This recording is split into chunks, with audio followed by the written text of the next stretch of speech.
Oke, jadi dia akan mungkin bertanya di elemen kompetensi. Ya, contoh ini elemen apa? Elemen kompetensinya.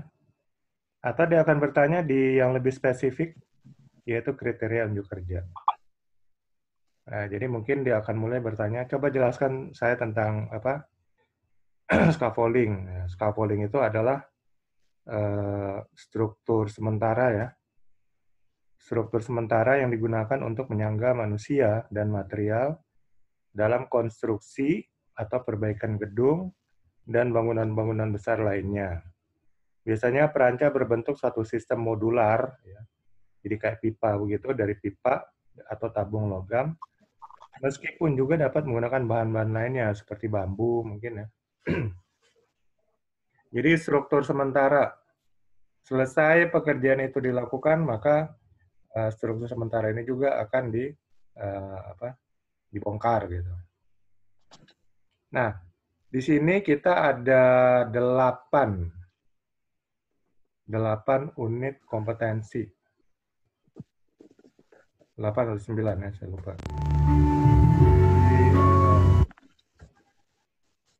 Untuk yang pertama, ini fokus mengenai K3 ya. Jadi 3 unit kompetensi pertama ini fokus mengenai keselamatan dan kesehatan kerjanya. Jadi unit kompetensi ini umpamanya contoh suatu skema ada 8 unit kompetensi. Nah, nanti Bapak-Bapak akan diuji berdasarkan unit-unit kompetensi tersebut. Ya, apakah dia akan ambil mengenai apa? Judulnya ya, atau dia ambil dari sini elemen kompetensinya. Seperti di elemen kompetensi pertama ini ada 4 ya. Ada 4 unit elemen kompetensi. Lalu contohnya elemen kompetensi pertama ini ada 3 kriteria unjuk kerja. Jadi nanti bisa ditanya di yang detail spesifik ini, atau yang di elemen kompetensi, atau di unit kompetensinya. Ya, seperti sini, unit kompetensi melaksanakan K3 di tempat kerja. Nah, melaksanakan K3 di tempat kerja ini terbagi atas 4 elemen kompetensi. Yang pertama mengikuti prosedur K3, yang kedua mengidentifikasi prosedur kerja, yang ketiga melaksanakan prosedur keadaan darurat, yang keempat membuat laporan pelaksanaan K3 tempat kerja. Nah, masing-masing elemen kompetensi dibagi lagi kriteria unjuk kerja. Jadi, contoh, elemen kompetensi mengikuti prosedur K3. Ini dibagi, ada 3 kriteria unjuk kerja. Jadi, kriteria unjuk kerja ini menjelaskan mengenai elemen kompetensi. Lalu, elemen-elemen kompetensi ini merupakan bagian-bagian yang menyusun satu unit kompetensi. Nah, kira-kira gitulah. Nah, kalau ada 8 unit kompetensi, maka seorang asesi atau peserta uji kompetensi itu harus lulus ke 8-8-nya. Kalau ada salah satu unit kompetensi dia nggak lulus atau dinyatakan belum kompeten atau BK, maka secara keseluruhan untuk skema tersebut, dia dinyatakan gagal. Jadi harus ngulang lagi, walaupun hanya 1 yang nggak lulus. Walaupun 7 lainnya umpamanya nilainya sempurna gitu ya. Tapi ada 1 yang agak kurang sedikit sebenarnya. Ya, dinyatakan belum kompeten. Jadi istilah kompeten dalam satu skema, dia harus dinyatakan kompeten untuk seluruh unit kompetensi yang ada di dalam skema tersebut. Nah, skema ini contohnya di sini adalah pengawas scaffolding ya, atau pengawas peranca. Itu namanya skema. Nah, ini terdiri dari tadi ada 8 atau 9 unit kompetensi. Nah, jadi masing-masing unit kompetensi itu harus dinyatakan kompeten, baru dia dinyatakan dalam skema pengawas scaffolding dinyatakan kompeten. Kalau ada salah satu belum kompeten atau BK, maka dia juga akan dinyatakan belum kompeten ya untuk skema pengawas scaffolding. Oke, terus sekilas mengenai unit kompetensi. Sekarang kita lihat unit kompetensi yang pertama melaksanakan K3 di tempat kerja. Ini ada 4 elemen kompetensi, yaitu mengikuti prosedur K3, mengidentifikasi prosedur kerja, melaksanakan prosedur darurat, dan membuat laporan pelaksanaan K3 di tempat kerja. Jadi istilahnya, sebagai pengawas scaffolding, itu harus mengutamakan keselamatan dan kesehatan kerja. Apalagi pekerjaan scaffolding ini adalah pekerjaan yang berisiko tinggi, ya. Karena risiko jatuhnya itu, risiko terjatuh ke bawah, itu sangat tinggi.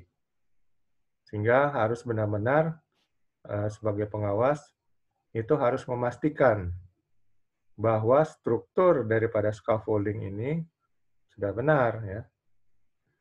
Dan untuk keselamatan kesehatan kerjanya harus mengikuti prosedur K3. Jadi SOP untuk perancang umpamanya harus benar-benar dikuasai oleh pengawas, ya. Di sini elemen kompetensi yang pertama ada 3 kriteria unjuk kerja. Prosedur K3 yang terkait disesuaikan dengan ketentuan yang diberlakukan. Jadi harus prosedur terkait ini harus dipelajari oleh pengawas. Kemudian pedoman pelaksanaan pekerjaan dilaksanakan sesuai prosedur, kode, dan standar yang relevan. Jadi mungkin selain prosedur ada standar-standar yang diacu oleh perusahaan, ya, kode-kode. Nah, ini harus benar-benar dikuasai juga dan diterapkan oleh pengawas. Semua prosedur dan kebijakan K3 diikuti dan diimplementasikan. Artinya, pengawas harus benar-benar memahami prosedurnya, ya, dan segala hal yang berhubungan aturan kebijakan K3. Jadi peraturan-peraturan lainnya, mungkin ada peraturan bekerja di ketinggian, ya, dan sebagainya. Itu harus diikuti, ya, dan kemudian diterapkan atau diimplementasikan. Jadi yang dimaksud prosedur K3 ini bisa termasuk SOP-nya, bisa termasuk kode dan standar yang terkait, dan juga kebijakan-kebijakan K3 yang dikeluarkan oleh pemerintah. Kemudian yang kedua, mengidentifikasi prosedur kerja. Baru di sini fokus kepada SOP-nya, ya, prosedur kerja untuk aktivitas pekerjaan tersebut. Prosedur di tempat kerja diikuti untuk menghindari kemungkinan terjadinya bahaya. Jadi bekerja se-SOP dan sebagai pengawas harus memastikan setiap operator scaffolding harus mengikuti SOP yang berlaku di perusahaan. Lokasi yang mengandung bahaya dilengkapi tanda atau rambu yang mudah dibaca. Jadi mungkin ada lokasi-lokasi yang nggak berbahaya, ya, mungkin tanahnya tidak rata atau tanahnya agak gembur dan sebagainya, atau bahaya-bahaya lainnya. Nah, itu diberikan tanda khusus, ya, sehingga para pekerja yang berada di area tersebut dapat lebih waspada. Penyelesaian masalah dirangkum dan didokumentasikan. Jadi semua masalah-masalah yang terkait dengan pekerjaan dan area kerjanya itu semuanya dicatat, didata, ya, lalu didokumentasikan, ya, artinya tertulis. Kemudian alternatif yang dapat dilakukan diidentifikasi berdasarkan tindakan dan cara yang telah dievaluasi. Jadi alternatif atau solusi-solusi lainnya, ya, yang bisa dilakukan terkait penyelesaian masalah itu semuanya sudah dipelajari, ya, dan dievaluasi sehingga alternatif atau solusi yang diambil itu benar-benar efektif, ya, dan aman. Nah, ini elemen kompetensi kedua dari unit kompetensi melaksanakan K3 di tempat kerja. Kemudian unit kompetensi yang ketiga, elemen kompetensi yang ketiga, melaksanakan prosedur darurat. Nah, jadi pengawas juga harus memperhitungkan, ya, terjadinya keadaan darurat. Keadaan darurat itu apa? Artinya keadaan yang tidak diharapkan, ya, dan tidak bisa dikendalikan. Itu namanya keadaan darurat. Seperti contohnya tanah goyang, gempa bumi, ya, dan kemudian mungkin ada peristiwa kebakaran atau banjir, hujan, badai, dan sebagainya. Nah, dalam keadaan-keadaan seperti ini, harus memiliki suatu prosedur ya untuk penanganan keadaan darurat tersebut. Ya, bisa dikatakan emergency response plan ya dan sebagainya. Lalu prosedur keadaan darurat juga harus ada. Jadi kalau terjadi keadaan seperti ini, prosedur dalam keadaan normal itu tidak berlaku. Yang diterapkan adalah prosedur keadaan darurat. Nah, untuk elemen kompetensi ketiga ini ada 3 kriteria unjuk kerja. Yang pertama, peralatan darurat diidentifikasi dan digunakan sesuai prosedur dan pedoman LK3. LK3 itu semacam HSE lah ya, lingkungan, keselamatan, dan kesehatan kerja, atau Health, Safety, and Environment. Jadi ada peralatan-peralatan, mungkin contohnya kalau di dalam gedung untuk penanggulangan kebakaran ada APAR ya, alat pemadam api ringan. Kemudian ada hidran. Nah, itu harus diidentifikasi. Diidentifikasi ini maksudnya sudah diketahui ya. Oh, ada di sini, dan seterusnya. Jadi pengawas harus mengidentifikasi dan kemudian nanti jika terjadi keadaan darurat digunakan sesuai prosedur. Jadi pengawas juga sudah harus tahu mengajari timnya prosedur semua peralatan keadaan darurat tersebut. Ya contohnya penggunaan APAR ya. Bagaimana cara pemakaiannya ya. Mungkin tarik pertama pinnya, kemudian arahkan nozzle-nya ke api, lalu kemudian tekan handle-nya, lalu kemudian disapukan ke titik dasar api dan sebagainya. Ya, ini semua harus dikuasai oleh pengawas dan pengawas juga harus bisa mengajarkannya kepada tim kerjanya. Lalu kriteria unjuk kerja yang kedua, teknik penanganan keadaan darurat dilaksanakan sesuai prosedur dan pedoman yang berlaku di lokasi atau tempat kerja. Jadi untuk penanganan keadaan darurat ya, teknik-tekniknya ini harus dikuasai juga. Berarti di sini harus kerjasama dengan tim penanggulangan keadaan darurat. Ya, pengawas harus bekerja sama dengan tim penanggulangan keadaan darurat, memberikan pelatihan-pelatihan dalam keadaan darurat, ya, menjelaskan mengenai prosedur keadaan darurat. Dan yang ketiga, prosedur dan kebijakan tentang tanggap darurat di lokasi tempat kerja diikuti. Jadi bagaimana supaya prosedur dan kebijakan tentang keadaan darurat ini bisa diikuti? Tentu sudah disosialisasikan terlebih dahulu. Jadi sudah disosialisasikan, entah oleh pengawas ya kalau dia sudah menguasai atau bekerja sama dengan tim penanggulangan keadaan darurat. Lalu yang keempat, membuat laporan pelaksanaan K3 di tempat kerja. Jadi setelah semua ini dilaksanakan mengenai keselamatan dan kesehatan kerja, maka pelaksanaannya dibuat laporan ya. Ini ada 2 kriteria unjuk kerja. Format laporan yang memuat rekaman pelaksanaan K3 di tempat kerja pada pelaksanaannya ya disiapkan. Jadi format laporan sesuai yang berlaku di perusahaan gitu. Kemudian laporan pelaksanaan K3 di tempat kerja diverifikasi pejabat yang berwenang. Jadi nanti laporannya mungkin akan diverifikasi ya, maksudnya dicek ya kebenarannya oleh pejabat yang berwenang. Ya itu entah siapa yang ditunjuk oleh manajemen. Jelas pengawas melaporkannya secara apa adanya ya, nggak ditambah-tambahin, nggak dikurangin dan sebagainya. Ya, jadi ini unit kompetensi yang pertama melaksanakan K3, keselamatan dan kesehatan kerja, di tempat kerja. Kemudian, unit kompetensi yang kedua, melaksanakan komunikasi di tempat kerja. Jadi, setelah K3, maka di sini komunikasi.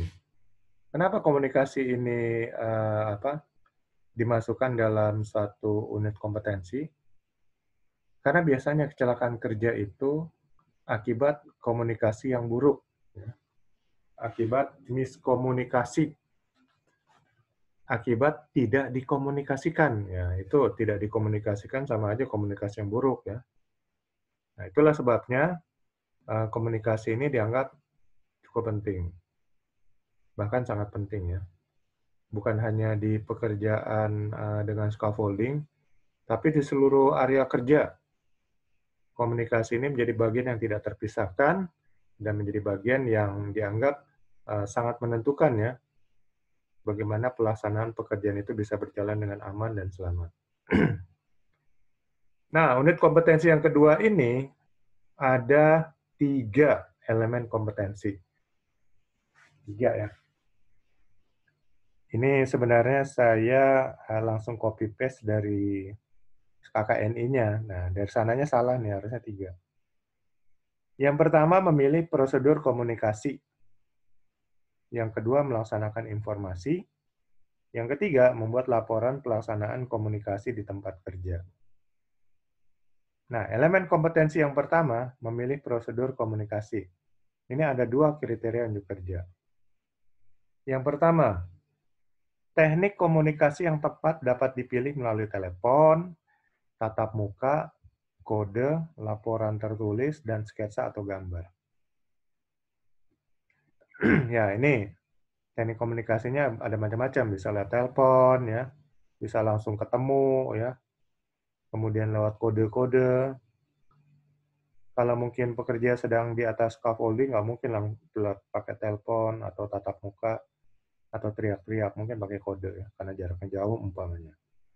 Atau laporan tertulisnya, dari laporan yang dibuat juga itu merupakan satu bentuk komunikasi.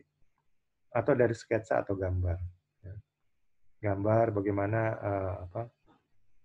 scaffolding yang sudah dibangun ya dan sebagainya. Itu satu bentuk komunikasi. Yang kedua, sumber-sumber informasi diidentifikasi dan disusun secara berurutan. Jadi di mana sumber informasi didapat ya, diambil dari mana, ini benar-benar diidentifikasi, diketahui lah istilahnya ya, dan kemudian didata lalu disusun secara berurutan. Nah, jadi jangan sembarangan mengambil suatu sumber informasi yang tidak tepat, karena ini akan berakibat kepada tidak lancarnya pekerjaan, terutama pekerjaan dengan scaffolding ya. Jadi sebagai pengawas harus benar-benar memastikan semua tim itu mengambil informasi dari satu sumber ya yang memang benar-benar bisa dipercaya. Dan sebelum pekerjaan dilakukan mungkin melakukan komunikasi 5 minutes talk ya. Ini untuk memastikan siapa melakukan apa dan semua koordinasi sudah tepat. Selesai pekerjaan pada hari itu, ketemu lagi komunikasi, ya, briefing singkat dan sebagainya, ya membahas masalah-masalah yang dihadapin dan kemudian solusinya secara singkat apa dan seterusnya. Nah itu, jadi komunikasi harus dilakukan setiap saat ya. Kemudian elemen kompetensi yang kedua melaksanakan informasi. Jadi sudah dikasih informasi bagi tugas bla bla bla dari tim leadernya, maka operator akan melaksanakan informasi tersebut. Di sini ada 2 kriteria unjuk kerja. Komunikasi didemonstrasikan baik secara individu maupun kelompok. Jadi komunikasi bisa antara individu ya, mungkin dari tim leader kepada operator, atau dari tim leader kepada seluruh operator yang ada di bawahnya. Nah itu berarti kelompok. Gitu ya. Kemudian, tanggapan yang bersifat perbaikan dirangkum, didokumentasikan, dan disosialisasikan. Lalu nanti ada masukan-masukan, ya. Nah, masukan-masukan yang bersifat positif, itu nanti dicatat, ya. Didokumentasikan. Dan kemudian bisa di-share atau disosialisasikan kepada seluruh tim atau kepada tim-tim lainnya. Sehingga akan menjadi pelajaran, ya. Supaya informasi yang positif ini benar-benar menjadi suatu motivasi ya bagi seluruh anggota tim atau bisa juga menjadi motivasi bagi anggota tim lainnya. Kemudian elemen kompetensi yang ketiga, membuat laporan pelaksanaan komunikasi di tempat kerja. Nah, setelah semua pekerjaan dilakukan ya, prosedur komunikasi sudah diterapkan, sumber informasi diidentifikasi secara tepat, kemudian informasi semua dilaksanakan, maka laporan dibuat. Mungkin laporannya bisa disatukan dengan yang pertama tadi ya, buat laporan pelaksanaan K3. Tapi di sini dibuat lebih spesifik laporan pelaksanaan komunikasi. Format laporan yang memuat rekaman pelaksanaan komunikasi tempat kerja pada hari tertentu disiapkan. Ya. Kemudian laporan pelaksanaan K3 di tempat kerja diverifikasi pejabat yang berwenang. Jadi nanti diverifikasi juga oleh tim yang ditunjuk oleh manajemen laporan terkait pelaksanaan komunikasi. Jadi komunikasi unit kompetensi yang kedua ini suatu hal yang penting dan wajib dilaksanakan. Karena salah komunikasi berarti itu menuju kepada suatu kemungkinan terjadinya kecelakaan kerja semakin besar. Lalu unit kompetensi yang ketiga, mengatur pelaksanaan K3 di tempat kerja. Jadi mengatur pelaksanaan K3 tempat kerja. Kalau yang pertama tadi unit kompetensi melaksanakan K3, lalu kemudian komunikasi, dan sini mengatur pelaksanaan K3. Jadi tadi pelaksanaan, kemudian diaturlah pelaksanaannya ya. Oke, di sini ada 3 elemen kompetensi. Yang pertama, mengidentifikasi pola prosedur K3. Yang kedua, mengidentifikasi pelaksanaan K3. Yang ketiga, mendokumentasi aturan pelaksanaan K3 di tempat kerja. Nah, jadi di sini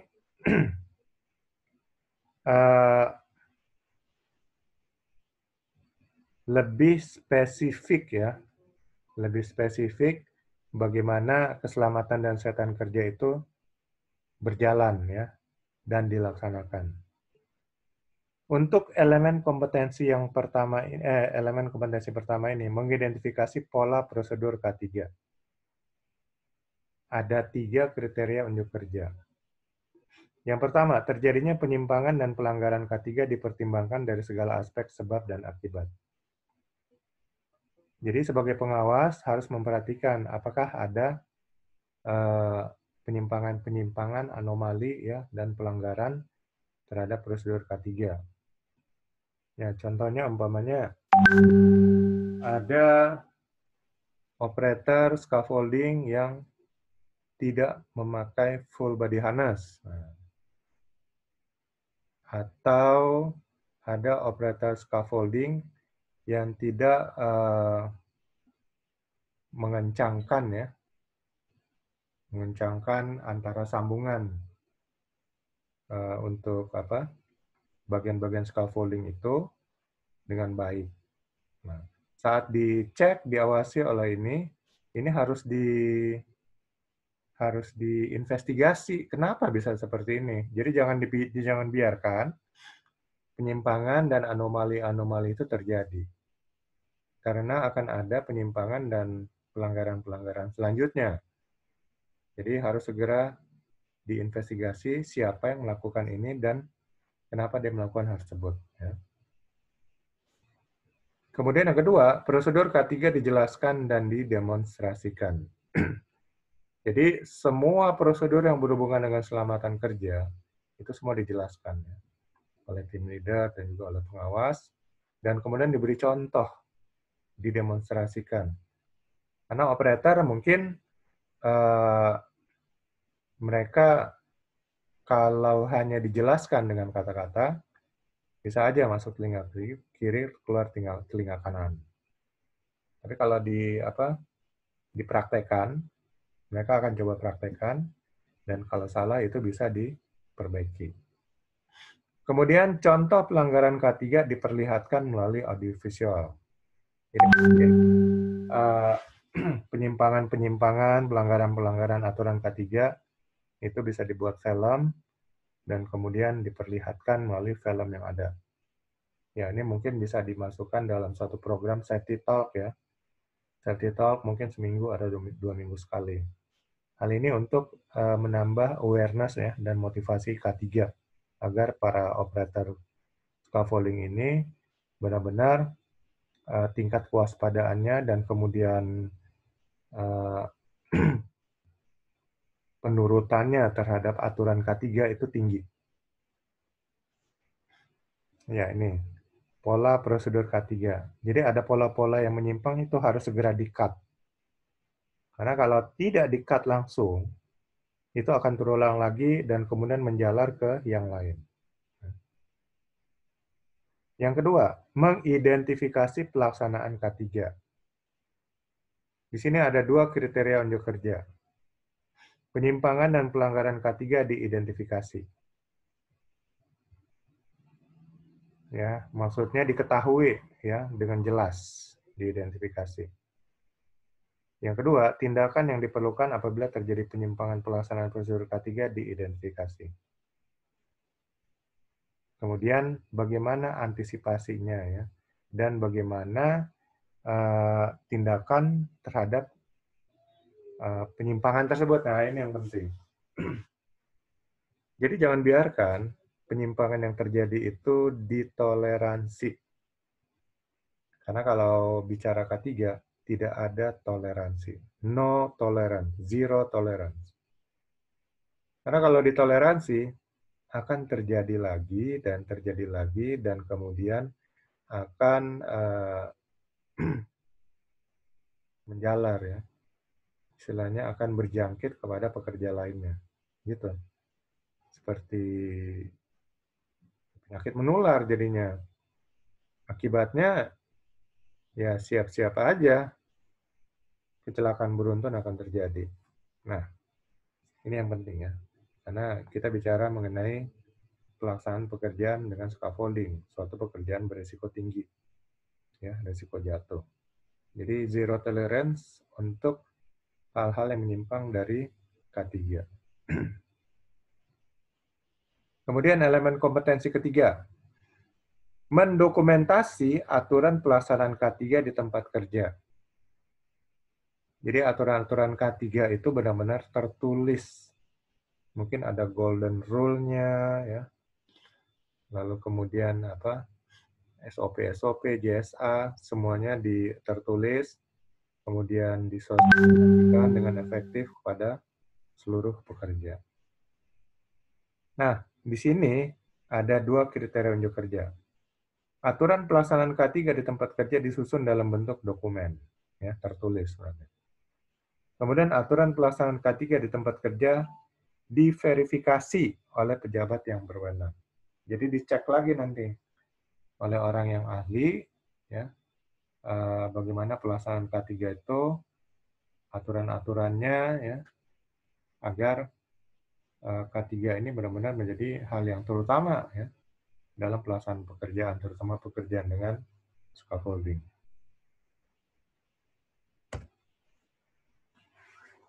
Kemudian unit kompetensi yang keempat, mengatur komunikasi di tempat kerja. Jadi kembali kita lihat ya, K3 ada 2 unit kompetensi, komunikasi ada 2 juga. Yang tadi yang pertama, melaksanakan. K3 juga yang pertama melaksanakan. Yang kedua, mengatur. Komunikasi juga yang pertama melaksanakan, yang kedua mengatur. Ya, kenapa ini dibuat seakan-akan jadi double gitu?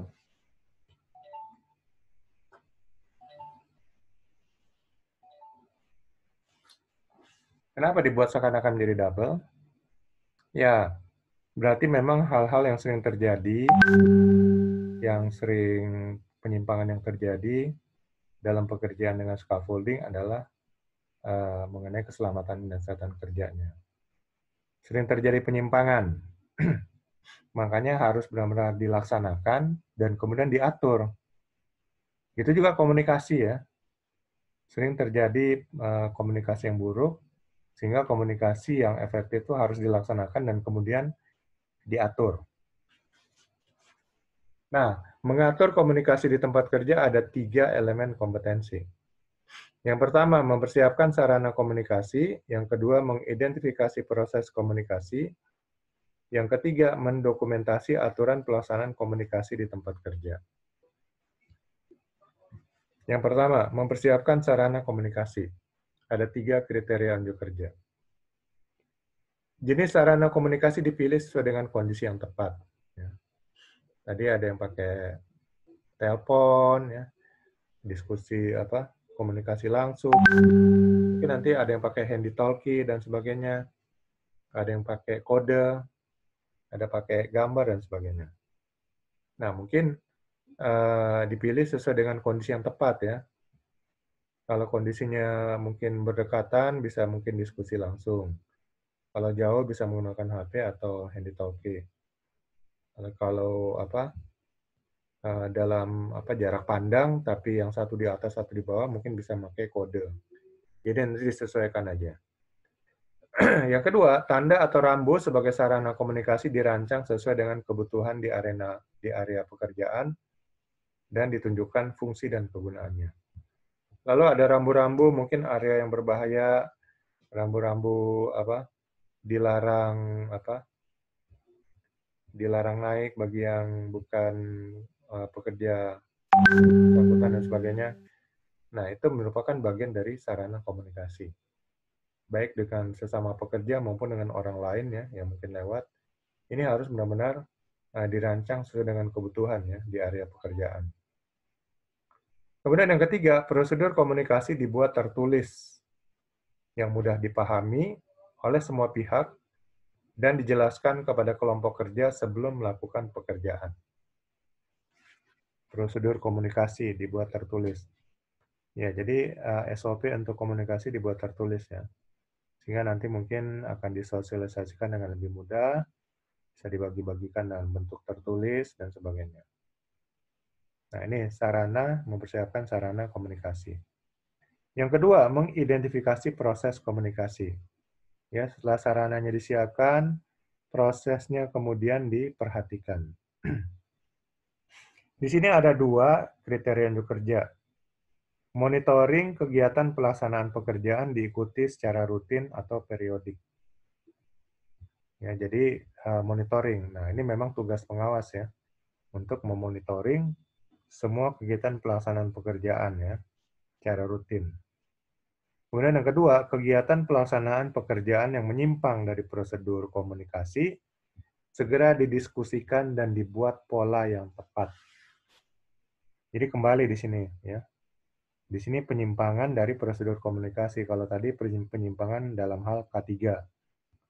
Nah, dalam hal komunikasi ya prosedur komunikasi ya terjadi anomali atau penyimpangan-penyimpangan, ini harus segera didiskusikan kenapa bisa terjadi seperti itu. Ya.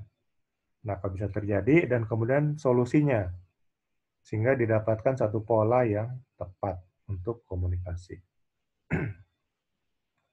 Lalu elemen kompetensi ketiga, mendokumentasi aturan pelaksanaan komunikasi di tempat kerja. Jadi setelah didapatkan pola yang tepat, itu aturan pelaksanaan komunikasi tempat kerja ini ditulis secara tertulis ya. Di sini ada 2 kriteria unjuk kerja. Aturan pelaksanaan komunikasi di tempat kerja disusun dalam bentuk dokumen, ya, tertulis berarti. Lalu aturan pelaksanaan komunikasi di tempat kerja verifikasi oleh pejabat yang berwenang. Jadi setelah dibuat aturan pelaksanaan komunikasi, dicek lagi ya, apakah ada kesalahan atau hal-hal yang mungkin masih belum lengkap. Nah, jadi diverifikasi oleh pejabat yang ditunjuk oleh manajemen. Ya, ini unit kompetensi yang keempat, mengatur komunikasi di tempat kerja. Kemudian, unit kompetensi yang kelima, memberikan kontribusi kualitas hasil kerja. Jadi, kalau kita bicara hasil kerja, berarti adalah pekerjaan yang sudah dilaksanakan. Kalau kita bicara kualitas, berarti hasil kerja itu memenuhi harapan dan persyaratan yang diinginkan. Nah, kontribusi berarti dia memberikan sumbang saran, sumbang pikiran, sumbang tenaga. Jadi di sini berarti sebagai pengawas harus memberikan sumbang saran, sumbang pikiran, sumbang tenaga untuk kualitas hasil kerja. Di sini ada 3 elemen kompetensi. Yang pertama, merencanakan dan mempersiapkan kualitas hasil kerja. Yang kedua, mempersiapkan pelaksanaan pekerjaan. Yang ketiga, membuat laporan kualitas hasil kerja. Oke, yang pertama ini, yang pertama ada 2 kriteria unjuk kerja. Merencanakan dan mempersiapkan kualitas hasil kerja. Jadi untuk mendapatkan kualitas hasil kerja itu juga perlu direncanakan ya, dan perlu persiapan. Prosedur dan pedoman hasil kualitas pekerjaan disusun secara tertulis dan dilengkapi dengan persyaratan yang bersifat teknis. Jadi nanti prosedur lalu pedoman untuk hasil kualitas pekerjaan ya dibuat tertulis ya, kemudian dilengkapi persyaratan yang bersifat teknis. Kemudian proses perencanaan didesain secara tepat waktu dan tepat guna dan dipertimbangkan sesuai kondisi di area pekerjaan. Jadi proses perencanaan didesain secara tepat waktu dan tepat guna. Jadi ya ada durasi pekerjaannya ya, dan kemudian efektivitasnya diukur disesuaikan dengan kondisi di area pekerjaan. Lalu elemen kompetensi yang kedua, mempersiapkan pelaksanaan pekerjaan. Ya, setelah di sini perencanaan dan persiapan kualitas hasil kerja, baru pelaksanaan pekerjaan. Jadi pelaksanaan pekerjaan ini sudah memperhitungkan kualitas hasil kerjanya gitu. Nah, elemen kompetensi kedua ini ada 2 kriteria unjuk kerja.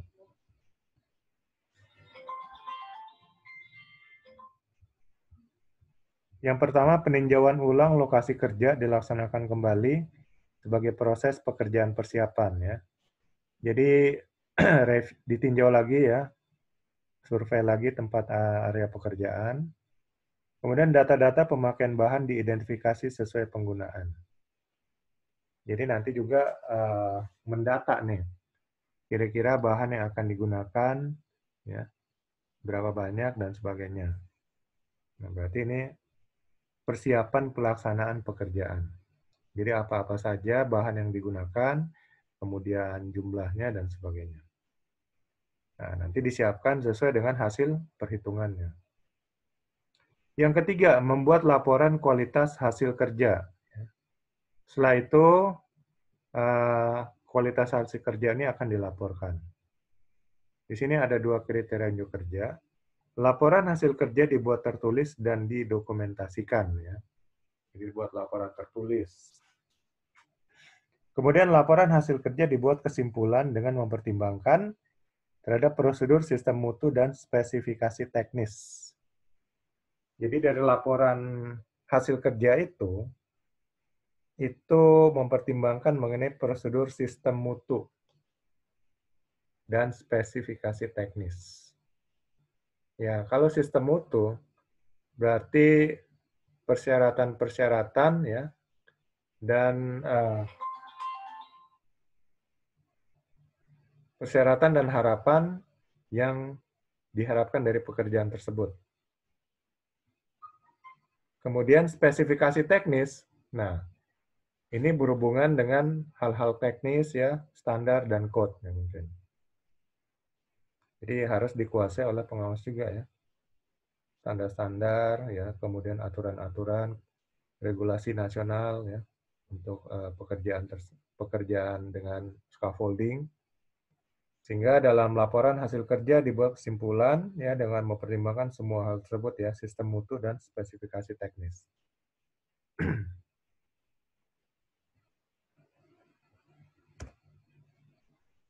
Kemudian unit kompetensi yang ke-6.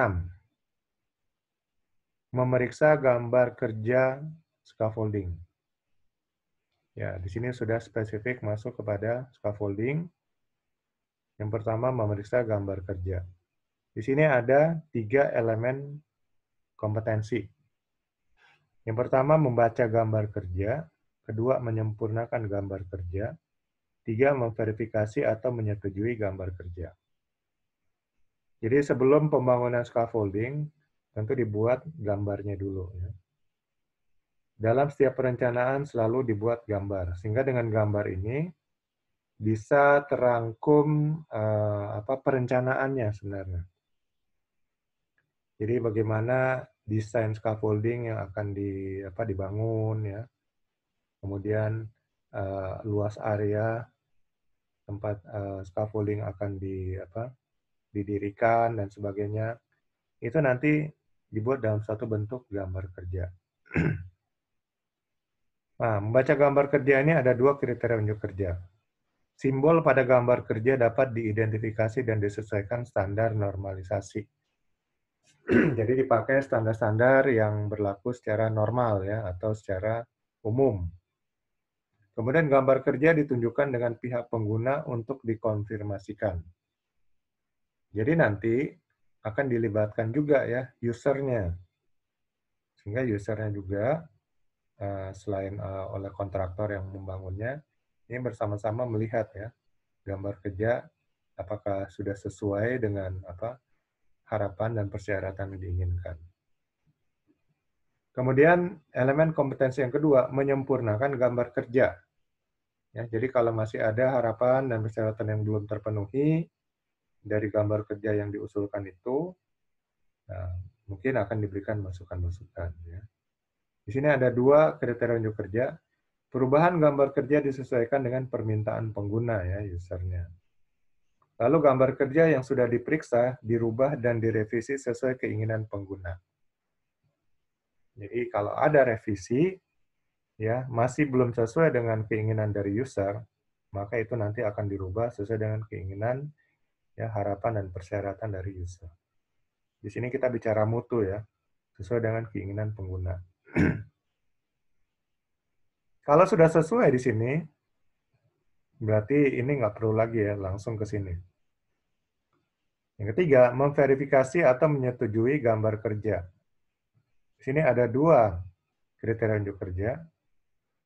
Gambar kerja yang disetujui diidentifikasi dan didokumentasikan sesuai dengan standar operating procedure. Jadi gambar kerja yang sudah disetujui oleh user, ya, kemudian dicatat, ya, dicatat sesuai dengan prosedur yang ada dalam SOP. Gambar yang sudah disetujui digunakan sebagai pedoman pelaksanaan pekerjaan. Jadi berdasarkan gambar yang sudah di-approve inilah, maka pekerjaan untuk yang sudah disepakati proyek tersebut dilaksanakan. Ya, ini contoh aja gambar kerja ya. Jadi nanti ini gambar kerja single line diagramnya secara umum. Ada ukuran-ukurannya ya. Ada ukuran-ukurannya. Lebar, tingginya, ya, garis tengahnya, dan sebagainya. Kemudian ini contoh lagi ya, mengenai suatu scaffolding sederhana.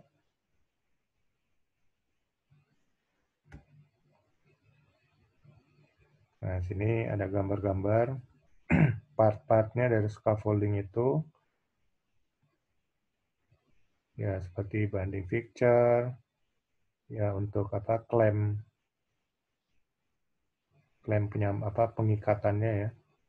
Kemudian coupling fixture ya, penyambungan.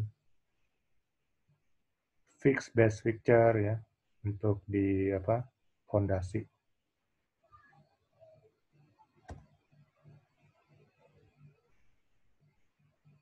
Ya, ini contoh-contoh gambar lagi.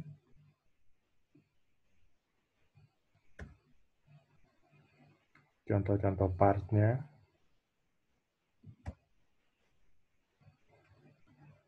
Ini contoh-contoh part daripada suatu yang namanya scaffolding ya. Termasuk sini tangga, mainframe, ladder frame. Ini part-partnya joint pin, cross brace, catwalk, U-head. Ada juga yang pakai roda, pipa penyangga, pipe support, ya, lock pin, jack base, clamp-nya, dan sebagainya. Ini contoh-contoh partnya. Ini juga contoh-contoh part.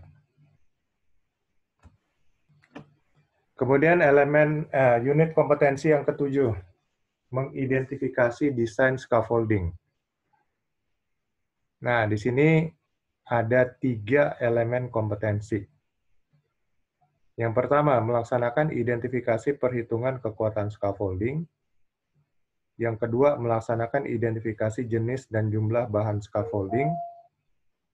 Yang ketiga, memverifikasi atau menyetujui desain scaffolding. Jadi,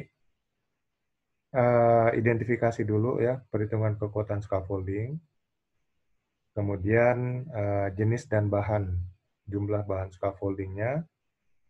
Dan terakhir, diperiksa ulang, memverifikasi, dan lalu menyetujui desain scaffoldingnya. Nah, jadi untuk scaffolding, pertama desainnya dulu ya, dihitung kekuatan scaffoldingnya. Di sini ada 2 kriteria unjuk kerja. Perhitungan mekanika kekuatan rangka scaffolding diidentifikasi. Jadi biasanya nanti scaffolding itu akan dihitung ya, jumlah berat yang mampu dia tampung gitu, yang mampu dia tahan. Jadi selain scaffoldingnya, maka fondasinya juga harus diperhitungkan dapat menahan berat yang mungkin nanti ada di dalam struktur scaffolding tersebut. Kemudian perhitungan kekuatan lantai diidentifikasi ya, jadi fondasinya. Nah, lalu yang kedua, melaksanakan identifikasi jenis dan jumlah bahan scaffolding. Di sini ada 2 kriteria unjuk kerja. Jenis bahan scaffolding diidentifikasi. Ya, jadi bahan-bahan apa yang akan dipakai, apakah dari besi atau dari bambu dan sebagainya. Kemudian jumlah bahan scaffolding, tadi jenis, sekarang jumlahnya yang diidentifikasi. Jadi jenis dan jumlah bahan scaffolding diidentifikasi. Jenis apa yang akan digunakan, kemudian jumlahnya seberapa banyak. Nah, berarti di sini pengawas harus menjadi bagian juga dari bekerja sama dengan perancang ya, perancang scaffolding. Tidak hanya mengawas saja, tapi juga bekerja sama dengan perancang. Kemudian yang ketiga, memverifikasi atau menyetujui desain scaffolding. Nah, setelah semuanya ya, perhitungan dilakukan, kemudian jenis dan bahannya sudah diidentifikasi, lalu dicek ulang, benar nggak nanti ya, bahan yang datang emang benar ini, dan kemudian jumlahnya sesuai. Nah, kalau semua sudah sesuai ya, sudah diverifikasi, baru kemudian persetujuan desain scaffolding. Sini ada 2 kriteria unjuk kerja. Desain scaffolding yang disetujui diidentifikasi dan didokumentasikan sesuai dengan SOP. Jadi dicatat sesuai dengan persyaratan yang diatur oleh Standard Operating Procedure. Kemudian desain scaffolding yang sudah disetujui digunakan sebagai pedoman pelaksanaan pekerjaan. Jadi pekerjaan dengan scaffolding ini nanti dilakukan berdasarkan desain yang sudah disetujui ya, atau di-approve. Nah, sini unit kompetensi yang ketujuh mengidentifikasi desain scaffolding. Ya, ini juga dasar penentuan faktor beban perkalian sebagai berikut. Semua berat standar dan adjustable base plate tertumpu pada papan landasan dinyatakan sebagai faktor beban 1. Berat transpon, ledger, brace diterima oleh 2 standar. Jadi perhitungan bebannya hanya separuh dari 4 standar, faktor beban setengah. Berat papan scaffolding dibagi 4 standar, jadi hanya 1/4 yang diterima setiap standar. faktor beban 0,25. Jadi kalau kita harus lihat ya, yang menjadi di dasarnya itulah yang menampung semua bebannya. Nah, fondasi ya, ceritanya fondasi. Lalu kemudian yang bertumpu kepada fondasi itu mungkin tumpuan bebannya hanya setengah. Lalu di atasnya lagi hanya 1/4. Ya, jadi ini karena ini bagian dari perancang ya. Nanti di SKKN itu ada juga perancang scaffolding. Jadi pengawas juga ya mungkin sekedar tahu aja gitu ya, bahwa nanti untuk perhitungan bebannya itu harus bisa dilihat. Jadi nanti ada beban berat, ini merupakan fondasinya, lalu beban menengah ya, yang faktor setengah, kemudian beban ringan, yang hanya terbebani dengan 1/4.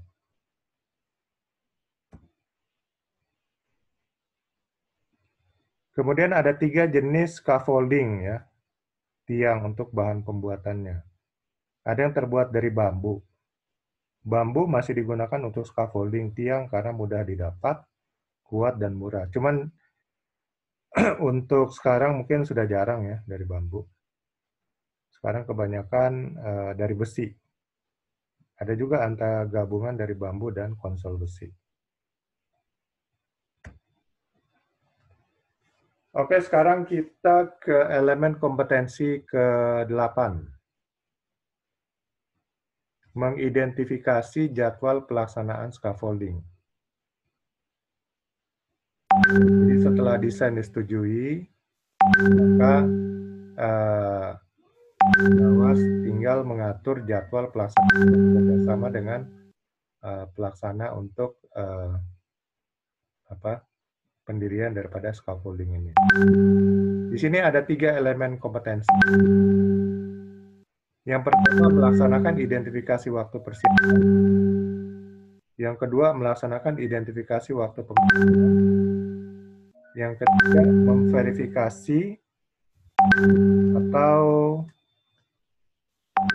memverifikasi atau menyetujui jadwal pelaksanaan scaffolding. Ya, persiapan, pemasangan, pelaksanaan. Nah, untuk persiapan ada 2 kriteria unjuk kerja. Waktu mobilisasi bahan scaffolding diidentifikasi. Kemudian waktu penyiapan lokasi scaffolding diidentifikasi. Jadi mobilisasi bahan-bahan scaffolding ya, kapan itu datangnya. Kemudian area untuk tempat dierek atau dibangun ya, scaffoldingnya diidentifikasi. Nah, nanti dicek juga pengawas ya, semua bahan-bahannya, kemudian lokasinya, terutama bahannya yang harus diperhatikan juga nih. Ya, diperhatikan, jangan ada yang sudah agak peot ya, ada melengkung dan sebagainya. Yang kedua, melaksanakan identifikasi waktu pemasangan. Jadi nanti pemasangannya juga sudah dihitung ya, berapa lama waktu pemasangannya dengan jumlah pekerja pemasang yang ada, operatornya. Di sini ada 2 kriteria unjuk kerja. Waktu pemasangan scaffolding diidentifikasi. Kemudian waktu penyempurnaan pasangan scaffolding diidentifikasi. Jadi identifikasi ini maksudnya diketahui dengan detail ya dan dengan jelas. Jadi kapan dipasang, kapan selesainya ya, apakah sesuai dengan durasi waktu yang sudah diperhitungkan. Kemudian waktu penyempurnaan ya. Ini penyempurnaan ini berarti memang dicek ya, kalau ada yang masih kurang sempurna, kurang lurus, ini diperbaiki lagi. Jadi ini ada waktu yang disiapkan juga di sini. Nah, lalu yang ketiga, memverifikasi atau menyetujui jadwal pelaksanaan scaffolding. Di sini ada 2 kriteria unjuk kerja. Jadwal pelaksanaan yang setujui diidentifikasi dan didokumentasikan sesuai dengan SOP. Diidentifikasi, diketahui dengan detail, kemudian didokumentasikan berarti dicatat ya, sesuai dengan petunjuk yang ada dalam standar operating procedure. SOP ini berarti SOP internal dari perusahaan. Kemudian jadwal pelaksanaan scaffolding yang sudah disetujui digunakan sebagai pedoman pelaksanaan pekerjaan. Ya, jadi di sini menghitung waktu ya, pemasangannya, kemudian penyempurnaan kalau ada perbaikan yang diperlukan, kemudian diverifikasi sudah benar atau enggak. Nah, setelah itu jadwal yang sudah diverifikasi dan setujui inilah menjadi dasar pedoman untuk pelaksanaan pekerjaan ya, untuk durasi lamanya waktu pekerjaan. Ini unit kompetensi yang ke-7. Kemudian unit kompetensi yang ke-8. Memeriksa rangkaian pemasangan scaffolding. Ya, ini bagian inti dari tugas pengawas ya. Karena dia harus cek lagi untuk memeriksa pemasangan scaffolding. Apakah sambungan-sambungannya sudah kuat ya, posisinya, ereksinya sudah lurus, dan sebagainya. Di sini ada 4 elemen kompetensi. Yang pertama, melaksanakan pemeriksaan posisi horizontal dan vertikal. Yang kedua, melaksanakan pemeriksaan kekuatan scaffolding. Yang ketiga, melaksanakan pemeriksaan keamanan penggunaan scaffolding. Yang keempat, memverifikasi atau menyetujui rangkaian pemasangan scaffolding. Yang pertama, melaksanakan pemeriksaan posisi horizontal dan vertikal. Di sini ada 2 kriteria unjuk kerja. Posisi vertikal, batang tegak scaffolding diperiksa dengan water pass. Jadi pakai water pass sehingga untuk melihat bahwa posisinya memang tegak lurus. Posisi horizontal, batang memanjang. Scaffolding diperiksa dengan water pass juga. Jadi ada lihat ya, dari water pass akan ketahuan ya, apakah posisinya benar-benar horizontal atau agak menurun ke bawah atau meninggi. Ya. Jadi harus dipastikan. Nah, ini tugas dari pengawas. Kemudian melaksanakan pemeriksaan kekuatan scaffolding. Ya, di sini ada 2 kriteria unjuk kerja. Kekuatan sambungan atau titik ya, buhul scaffolding diperiksa sesuai standar. Kemudian yang kedua, kekuatan lantai dan tangga scaffolding diperiksa sesuai standar keamanan penggunaan scaffolding diperiksa. Jadi pengawas harus melihat ya, bagian-bagian scaffolding ini, terutama sambungan. Ini harus dilihat. Apakah titik sambungannya itu sudah tersambung dengan kuat? Bagaimana kalau ada banyak titik-titik sambungan?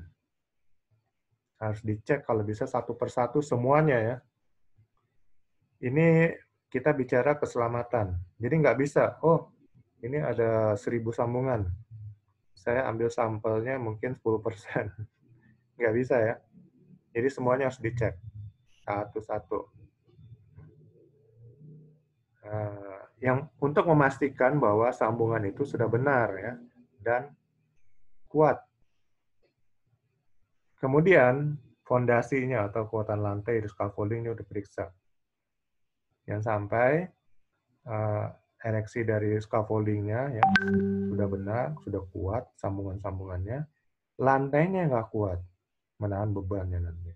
Ya, ini harus dicek juga untuk memeriksa fondasinya ini apakah bisa menahan ya beban yang ada nanti di scaffolding tersebut. Kemudian melaksanakan pemeriksaan keamanan penggunaan scaffolding. Ini ada 2 kriteria unjuk kerja. Keamanan penggunaan terhadap barang dan pekerja diperiksa sesuai standar. Jadi nanti yang akan bekerja adalah orang ya. Dan orang itu juga mungkin akan membawa beberapa barang dan peralatan. Ini dicek ya, apakah aman ya. sesuai dengan scaffolding yang dibangun. Jadi pengawas harus memastikan hal tersebut. Yang kedua, keamanan penggunaan terhadap lingkungan kerja diperiksa sesuai standar. Jadi harus memperhatikan lingkungan sekitar juga ya, apakah ada orang-orang lain yang lewat ya, dan kemudian apakah tidak mengganggu ya daripada lingkungan sekitar ya, ada orang-orang yang tinggal sekitar situ. Kalau umpamanya scaffoldingnya rubuh, apakah akan mengenai lingkungan sekitar dan sebagainya. Nah, ini harus benar-benar dipastikan oleh pengawas agar jangan sampai lingkungan juga terganggu ya. Baik orang yang bekerja maupun masyarakat sekitar. Jadi keamanan penggunaan terhadap lingkungan kerja diperiksa sesuai standar. Lalu ya elemen kompetensi keempat, memverifikasi atau menyetujui rangkaian pemasangan scaffolding. Di sini ada dua kriteria unjuk kerja. Rangkaian pemasangan yang setujui diidentifikasi dan didokumentasikan sesuai dengan SOP.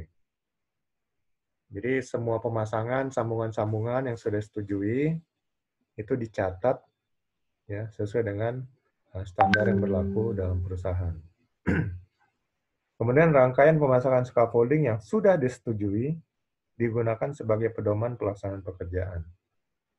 Jadi konsep pemasangan scaffolding ya yang sudah diverifikasi dan kemudian disetujui, inilah yang menjadi dasar untuk digunakan oleh operator scaffolding untuk melaksanakan pekerjaan.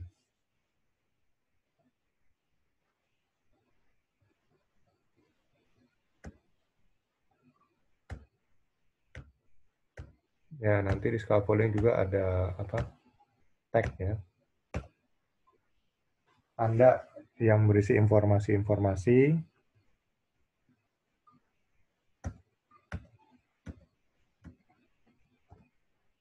Kemudian apakah peralatannya baru atau peralatan bekas ya. Peranca bekas atau dicurigai bekas diumpamakan 15% pengurangan di ketebalan dindingnya. Jadi safe working load-nya atau SWL-nya atau working load limit-nya dikurangi 15%. Kalau dia bekas. Peralatan yang tidak bisa digunakan ya seperti lantai baja yang karat, pipa yang bengkok, lantai baja yang terpotong dan sebagainya ini jangan digunakan lagi. Ya, seperti ini ya.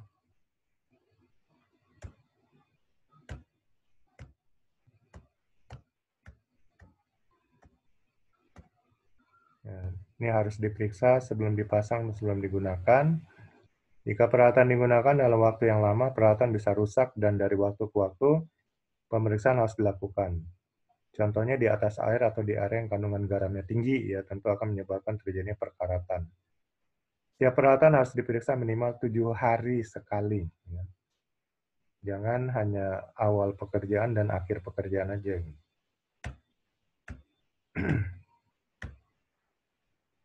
Jangan bekerja di platform yang basah atau waktu hujan lebat atau waktu angin kencang.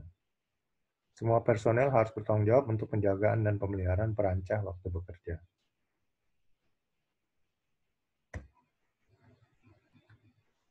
Kemudian elemen, unit kompetensi yang ke-8, ke-9 ya, atau yang terakhir. Memeriksa kebenaran dan menyetujui pekerjaan pemasangan scaffolding. Jadi akhirnya dicek nih ya, semuanya apakah sudah benar, dan kemudian baru approval. Di sini ada 4 elemen kompetensi. Yang pertama, menyediakan alat pemeriksaan scaffolding. Yang kedua, melaksanakan pemeriksaan pemasangan scaffolding. Yang ketiga, mengambil keputusan hasil pemasangan scaffolding. Yang keempat, memverifikasi atau menyetujui pekerjaan pemasangan scaffolding. Jadi setelah desain ya sudah setujuin gambar-gambar dan sebagainya, lalu dilaksanakan pekerjaan pemasangan scaffolding. Dan setelah pemasangan scaffolding selesai, ini barulah dicek di sini ya. Ini untuk elemen kompetensi yang pertama, menyediakan alat pemeriksaan scaffolding. Jenis peralatan untuk memeriksa kebenaran pemasangan scaffolding dipilih sesuai fungsinya. Ya. Seperti tadi water pass tadi ya, untuk memeriksa apakah tegak lurus atau benar-benar horizontal. Kemudian peralatan untuk memeriksa kebenaran pemasangan scaffolding diperiksa kondisi kelayakannya ya. Nanti mungkin ada alat ukur dan sebagainya, itu nanti menjadi alat untuk pemeriksaan. Kemudian yang kedua, melaksanakan pemeriksaan pemasangan scaffolding. Di sini ada 3 kriteria unjuk kerja. Struktur scaffolding yang sudah terpasang, diperiksa letak kedudukannya pada posisi vertikal dan horizontal. Kemudian peralatan pengikat scaffolding diperiksa kekencangannya, dan kemampuan daya dukung operasional scaffolding diperiksa kebenarannya. Ya, tadi diperiksa ya kedudukan vertikal dan horizontalnya dengan memakai water pass. Kemudian pengikatan scaffolding ya, dan juga penyambungan scaffolding ini dicek kekencangannya. Lalu kemampuan daya dukung operasional scaffolding diperiksa kebenarannya. Apakah bahan scaffoldingnya masih baru atau sudah bekas, tentu daya kekuatannya akan berkurang. Elemen kompetensi ketiga, mengambil keputusan hasil pemasangan scaffolding. Di sini ada 3 kriteria unjuk kerja. Scaffolding yang terpasang diperiksa kesesuaiannya terhadap gambar rencana. Pemasangan scaffolding yang tidak sesuai gambar diarahkan pembetulannya. Kemudian hasil pemasangan scaffolding yang sudah memenuhi standar direkomendasikan untuk digunakan sesuai kegunaannya. Ya, jadi kalau belum sesuai ya diperbaiki lagi. Kalau sudah sesuai direkomendasikan. Yang terakhir, elemen kompetensi keempat, memverifikasi atau menyetujui pekerjaan pemasangan scaffolding. Di sini ada 2 kriteria unjuk kerja. Pekerjaan pemasangan scaffolding yang setujui diidentifikasi dan direkomendasikan sesuai dengan SOP. Jadi scaffolding yang sudah dibangun, dicek, benar, diidentifikasi, dan kemudian dicatat sesuai dengan yang diatur dalam SOP. Kemudian pekerjaan pemasangan scaffolding yang sudah setuju digunakan sebagai pedoman pelaksanaan pekerjaan. Jadi ini pekerjaan pemasangan scaffolding yang sudah setuju digunakan sebagai pedoman pelaksanaan pekerjaan. Jadi menjadi acuan dalam melaksanakan pekerjaan untuk membangun suatu scaffolding. Jadi inilah 9 unit kompetensi yang menjadi bahan untuk seorang pengawas scaffolding ya, dalam melakukan pengawasan sehingga benar-benar memastikan keselamatan, kesehatan kerja, komunikasi semuanya berjalan dengan baik, dan kemudian rencana pemasangan scaffolding sudah direncanakan dengan tepat dan benar, sehingga saat scaffolding sudah dibangun, dicek semua sambungan-sambungannya, semuanya terpasang dengan kuat. Scaffolding yang dalam arah vertikal semuanya tegak lurus, yang horizontal juga terpasang mendatar dengan tepat dan sebagainya, sehingga dapat dipastikan scaffolding itu memiliki kekuatan yang optimal, sehingga pekerjaan yang Anda lakukan dengan scaffolding dapat berlangsung dengan aman dan selamat. Inilah memastikan tugas pengawas scaffolding yang benar. Perlengkapan ya, sediakan alat-alatnya, dokumen ya, alat tulis, alat ukur, dan format laporannya.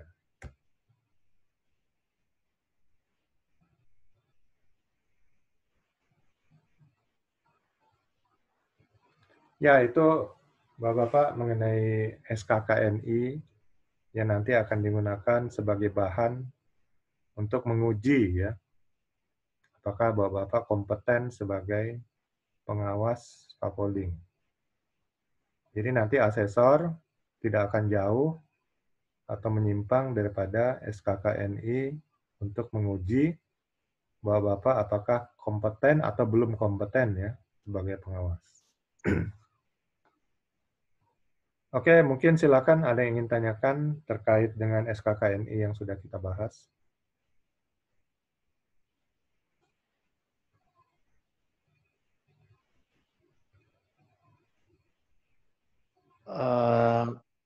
Kalau menggambar atau membuat skate enggak ya Pak Mario ya? Nggak ada.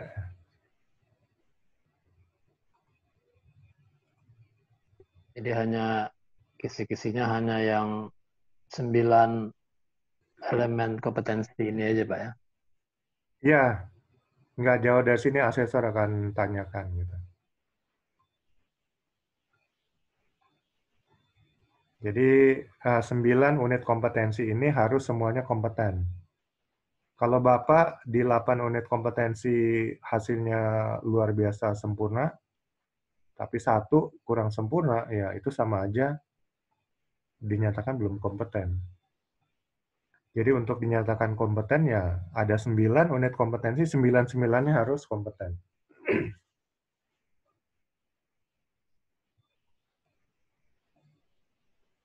Jadi nanti dibaca, nanti saya bagikan juga ini saya buat dalam bentuk PDF, saya share di WA group ya. Karena bahan-bahannya juga lengkap, ada 300 slide tadi. Jadi Iya Pak. ini mungkin agak sedikit berbeda dengan bahan yang sudah dibagikan oleh Pak Tasin ya. Ini mungkin bisa jadi bahan tambahan untuk mempelajari bagaimana ini membahas mulai dari dasar, operator sampai ke pengawas.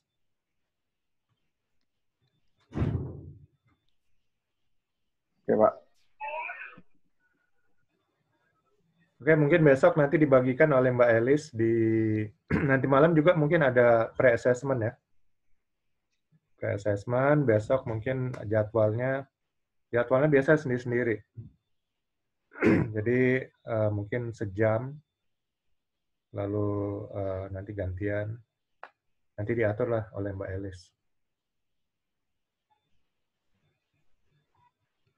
Mudah-mudahan saya doakan lulus semua, Pak. Lulus langsung. Amin. Oke, waktu yang masih ada, mungkin Bapak-Bapak bisa baca-baca. Nanti saya share ini materinya, lumayan ada tambahan pengetahuan mungkin dari yang sudah dibagikan oleh Pak Tasin kemarin. Ya, Pak. Ya Pak, ini Ya. langsung ke materi. Ya. Iya, tadi materinya bukan hanya SKK ini. Tadi ada materi sebelumnya. Saya nggak bahas lagi karena saya pikir kan sudah dibahas Pak Tasin.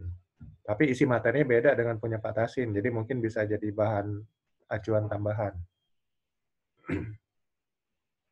Ya, Pak. Oke, kalau gitu nanti segera saya bagikan. Dan nanti malam mungkin ada pre-assessment dari Mbak Elis ya. Silakan Bapak-Bapak dari cara ikut ujian, aturannya besok seperti apa. Kemudian cara pengisian APL 1, APL 2-nya nanti mungkin dijelaskan. Oke, terima kasih Pak Swindra, Pak Ferry, Pak Lodwig. Semoga sukses nanti dalam ujiannya. Dan saya ucapkan selamat sore semuanya, Bapak-Bapak. Oke, makasih Pak Mario.